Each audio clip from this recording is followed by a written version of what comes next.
한 해가 주일 단위로 보면 52주로 구성이 되어져 있습니다. 2025년도 52번째 주일 예배에 참여하신 여러분들을 환영하고 축복하고요.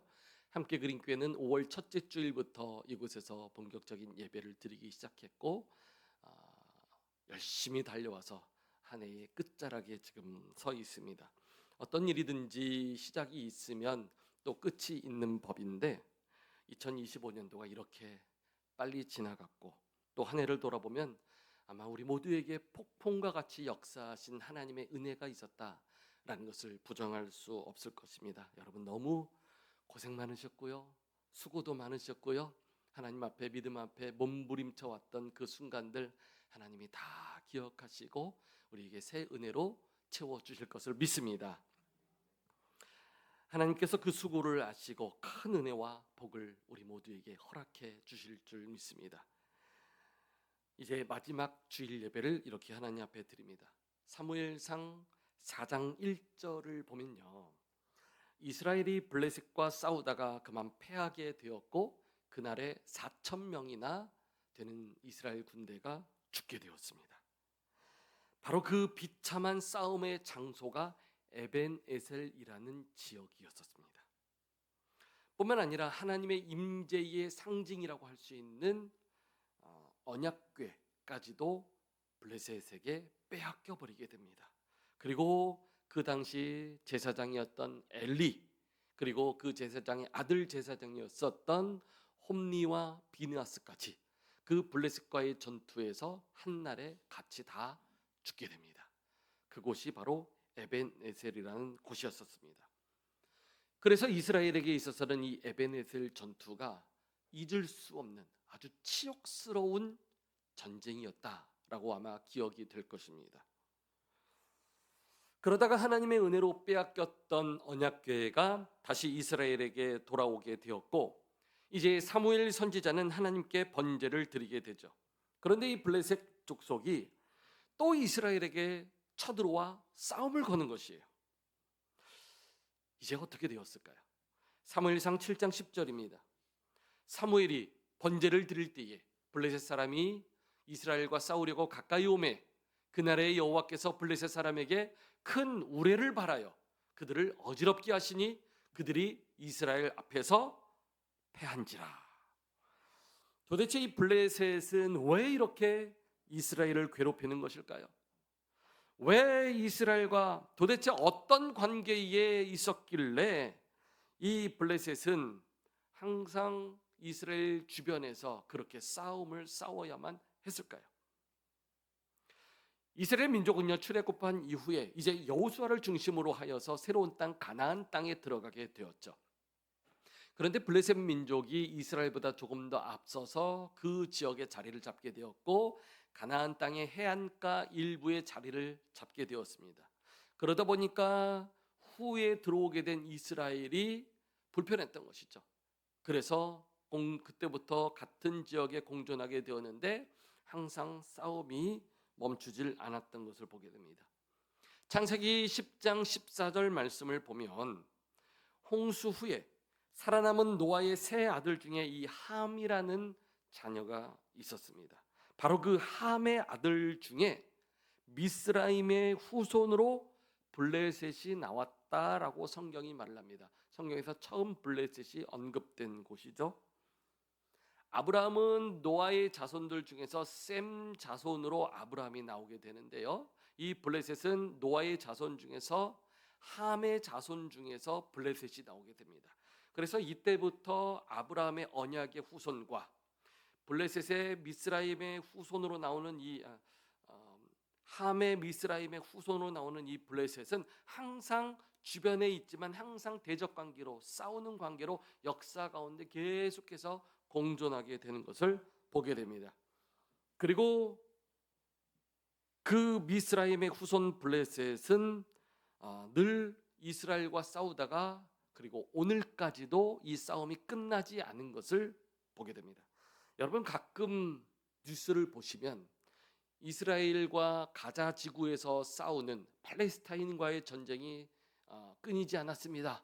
또 이스라엘과 팔레스타인의 전쟁이 또 발발하였습니다. 뭐 이런 소식을 간혹 듣지 않습니까? 아마 작년에도 들은 것 같고 그 전에도 또 들은 것 같습니다. 그런데 아직도 이 전쟁이 해결되지 않았죠. 거기서 말하는 팔레스타인이 바로 블레셋 족속을 말하는 것입니다. 그러니까 이스라엘과 팔레스타인의 싸움은 과거로 돌아가 보면은 기원전 약 1200년경부터 크고 작은 싸움으로 항상 두 민족 사이에 있어 왔던 싸움이고 지금 2025년도까지도 계속되고 있으니 약 3200년 이상 싸움이 이어지고 있는 것을 보게 됩니다. 이쯤 되면은 싸우다가 정들지 않을까 모르겠습니다. 진리도록 싸우는 그런 관계인 것이죠. 오늘 본문 바로 앞에서 언급하는 사무엘상 7장 11절을 보면 이스라엘이 블레셋을 물리쳤는데 이 블레셋은 일찍이 철기로 무장했던 철기의 무기로 무장했던 블레셋이었습니다. 그런데 어떻게 이 철제 무기를 가지고 있었던 블레셋을 농기구만 가지고 있었던 이스라엘이 이길 수 있었을까요? 하나님이 이 싸움에 개입하시는 것이에요. 그래서 공격하는 블레셋 군대에게 큰 우레를 발하여 그들을 하나님이 어지럽게 하셨습니다. 그래서 그들이 이스라엘 앞에서 패하여 도망갔다라고 성경이 말을 하고 있습니다. 이스라엘은 어떻게 했을까요? 우레 때문에 어지럽혀서 패하여 도망가는 블레셋 그들이 무기를 놓고 도망가게 됐죠. 그래서 이스라엘이 따라가면서 그 무기를 주워서 그들을 무찌르게 된 것 아니겠습니까? 이것은 전적으로 하나님이 이기게 하신 싸움이지 이스라엘에게 능력이 있어서 이긴 싸움은 아니라는 것입니다. 사실 이스라엘은요, 사사기서 16장에 보면은 삼손이 나오는데 그때의 삼손이 블레셋과 싸워서 이긴 것, 그 이후에 한 번도 이스라엘이 블레셋을 이겨본 적이 없었습니다. 사사기서 다음에 나오는 룻기 또 사무엘상으로 연결되는 초기의 이 시대는 다 사사 시대의 후반기로 연결이 되고 있습니다. 그러니까 삼손 이후에 지금 다시 블레셋과 싸워서 승리하게 된 데는 약 40년 정도의 시간이 흐르게 되었는데 이 약 40년 정도 동안 이스라엘은 삼손 이후에 한 번도 블레셋을 이겨본 적이 없어요. 계속해서 싸움을 걸어오고 계속해서 싸워야 했지만 늘 이스라엘이 공격을 당하고 압제를 당하는 싸움을 싸워야 했던 것이죠. 왜 안 그렇겠습니까? 이미 철병기의 무기를 가지고 있는 블레셋 군을 이스라엘이 자력으로는 이길 수 없는 싸움이었었거든요. 따라서 이 싸움은 철저히 하나님 손에 그 답이 있었던 것입니다. 이제 선지자 사무엘은 돌을 취하여서 미스바와 센 사이에 그 돌을 세워 싸움을 기념하였습니다. 그리고 그 돌 이름을 에베네셀이라 이름을 짓고 그 뜻은 여호와께서 여기까지 우리를 인도하셨다라는 의미를 담아 하나님 앞에 영광을 올려드리게 된 것이죠. 여러분 굉장히 놀랍지 않습니까? 얼마 전에 이 에베네셀이라는 곳에서 이스라엘이 블레셋에게 패했을 때 장소였었죠. 그곳에서 패했을 때는 아주 비참한 싸움이었습니다. 하나님의 임재의 상징이었던 언약궤도 블레셋에게 빼앗겼죠. 민족의 지도자였던 엘리 제사장도 그 전투에서 죽게 됐죠. 엘리 제사장의 아들 제사장 홈니와 비느하스도 그 전쟁에서 죽게 되었죠. 사실상 이스라엘은 완전히 다 복상망해버린 거나 마찬가지였어요. 다 빼앗긴 것이나 마찬가지였었죠. 제대로 싸움에서 진 것이었고 그냥 진 것이 아니라 아주 수치스럽게 패배한 싸움이 바로 에베네셀 전투였었어요. 그런데 이제 하나님이 하나님의 방식대로 우레를 발하여 그들을 어지럽게 하고 그들을 패하게 하셨고 이스라엘이 이기게 하셨어요. 제대로 복수를 해주신 것이죠. 얼마나 통쾌했을까요? 만약 이것은 사람의 계획으로 복수를 준비했다면 결코 이길 수 없는 싸움이었을 것입니다. 하나님이 하나님의 자존심을 위해 복수를 해 주신 것이죠. 여러분 에베네셀이라는 이름은 똑같은 이름이었겠죠. 지역 지명 이름이었어도 하나님이 여기까지 우리를 도우셨다라는 의미의 지역이었을 것이에요. 그 지역에서 대패를 하지 않았습니까? 그러면 하나님이 여기까지 도우셨는데 왜 대패를 했을까요? 그리고 하나님이 하나님의 방식대로 이기게 하셔서 기념비를 세우는데 또 그 이름을 에베네셀이라 하였어요. 지역 이름이 있고 세운 기념비의 이름이 에벤에셀이었던 것이요. 다시 말하면 싸움에서 패배하더라도 하나님의 뜻이 있는 것이고 하나님이 허락하셨기 때문에 에벤에셀 되신 것입니다. 그것은 과정이었기 때문에 하나님이 여기까지 우리를 도우신 것이 꼭 우리가 원하는 승리가 아니어도 하나님은 그 일이 우리에게 도움이 되게 하신다라는 뜻 아니겠습니까? 그 싸움을 통해서 하나님을 바라보게 하신 것이고 그 싸움을 통해서 하나님의 승리 방정식을 바라보게 하신 것이 에베네셀의 하나님이시라는 것이에요. 그래서 철저히 하나님의 방식으로 이제 우레를 발하여서 그들이 놓고 도망간 무기로 이스라엘이 40여 년 만에 승리하게 하신 하나님이 싸우시는 싸움을 깨닫게 해주셨다라는 것이죠. 여러분, 이 에베네셀의 신앙에는 우리는 세 가지의 의미를 같이 고백할 수 있을 것입니다. 첫째, 여호와께서 여기까지 우리를 도우셨다. 이 은혜의 고백이 우리에게도 있어야 됩니다. 돌아보니 은혜예요. 돌아보니 은혜. 그 당시에는 견딜 수 없는 아픔과 인내의 과정이 있겠지만 돌아보니 다 은혜였던 것이. 에베네셀의 하나님, 우리의 하나님이신 줄로 믿습니다. 여기까지 인도하신 하나님께 우리는 감사의 고백을 드릴 수 있어야 돼요. 또 한 가지, 두 번째 의미는 여기까지 인도하셨으니 앞으로도 인도하실 것을 믿습니다. 확신합니다. 그 하나님이 나의 하나님이다 라는 것을 고백하는 신앙이 담겨 있는 것이죠. 여기까지만 인도하셨습니다. 이후로는 없습니다. 그것이 아니겠죠. 여기까지 인도하신 하나님이 이후로도 인도하실 것이고 우리와 함께 하실 줄 믿습니다. 그 하나님을 고백할 수 있어야 돼요. 우리의 신앙은 과거를 돌아보며 은혜입니다 라고 고백할 수도 있어야 되겠지만 아직 닥치지 않은 앞으로의 일들도 하나님이 책임져 주실 것입니다. 믿습니다. 확신합니다. 믿음의 고백으로 설 수 있기를 주님의 이름으로 축원합니다. 또 세 번째 고백이 담겨 있습니다. 여기까지 인도하신 그 하나님의 은혜, 그래서 우리는 그 은혜 안에 머물겠습니다.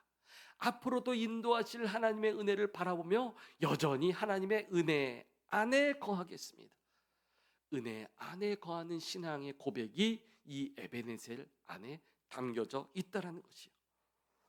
이 에베네셀의 은혜가 사랑하는 성도님들, 우리의 모든 가정과 사업에 또 우리 자녀들에게 그대로 임할 수 있기를 주님의 이름으로 축원합니다.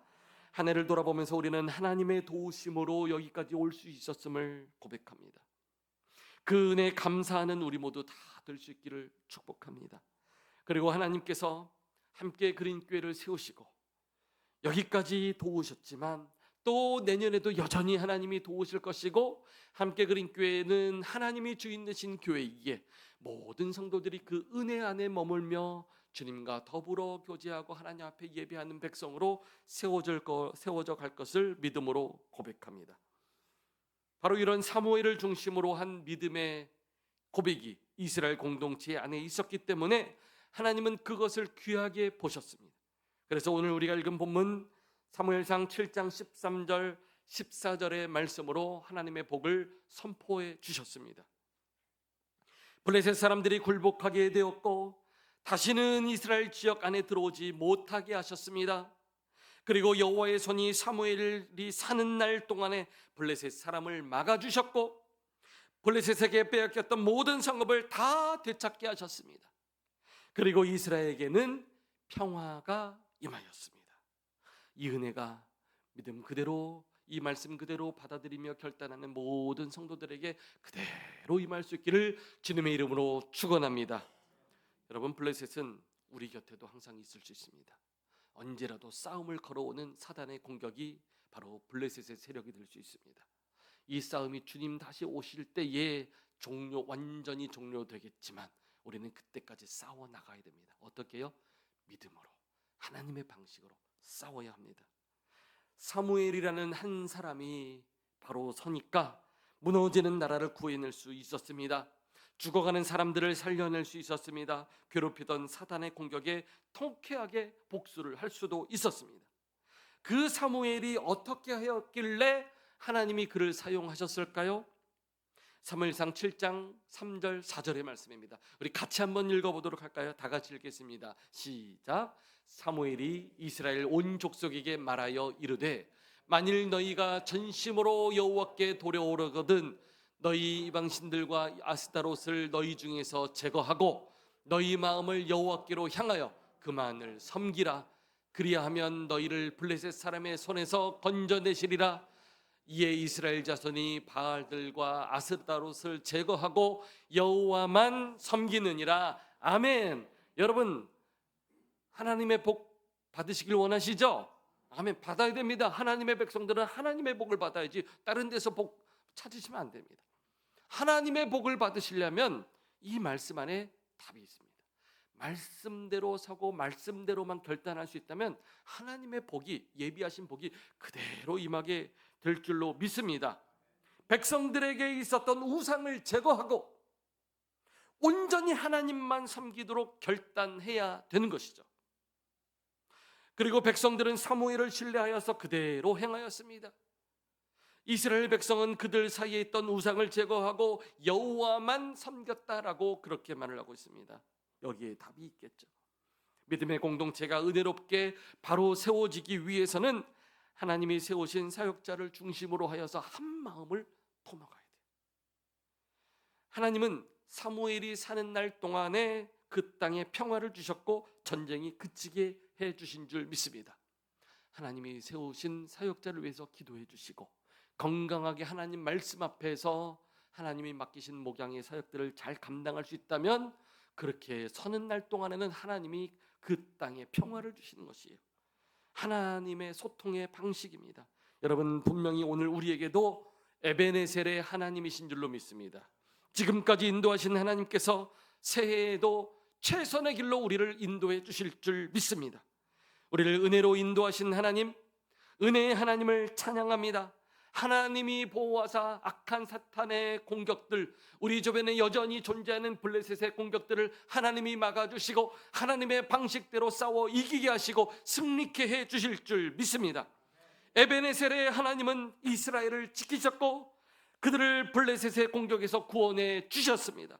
그리고 블레셋을 결국 굴복해 하셔서 다시는 이스라엘 지역 안에 들어오지 못하도록 하나님이 막아주셨어요. 심지어 블레셋에게 빼앗겼던 모든 성읍들까지도 다 도로 회복하게 하셨습니다. 모든 것들이 제자리로 돌아가는 은혜를 허락해 주셨어요. 한 해를 달려오면서 혹 성도님들의 삶이 나아지지 않았을지도 모르겠습니다. 혹 성도님들의 삶이 더 힘들어졌을지도 모르겠습니다. 그럼에도 불구하고 여전히 하나님은 우리에게 에베네셀의 하나님인 줄로 믿습니다. 우리에게 패배해 보이는 순간이 있을지라도 그 또한 에베네셀의 하나님이십니다 라고 고백할 수 있어야 될 줄로 믿습니다. 왜요? 그것은 과정이니까.